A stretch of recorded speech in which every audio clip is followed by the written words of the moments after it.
Here's how to use Zelle with First Financial Bank step by step. The good news? You don't need a separate Zelle app. It's already built into First Financial's online banking and mobile app. Step 1. Log in to your First Financial Bank account, either through online banking or the mobile app. Step 2. Look for Send Money with Zelle.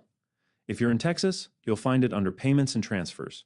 If you're in Indiana, Illinois, or Kentucky, it'll be in the main menu. Step 3, when prompted, accept the terms and conditions. Then register your U.S. mobile number or email and link it to your deposit account. Step 4.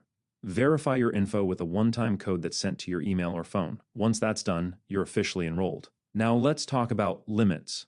With First Financial Bank and Zelle, earn up to $500 per transaction, up to 2 transactions daily and weekly. You can send up to $1,000 across 5 transactions and monthly, up to $4,000 across 20 transactions.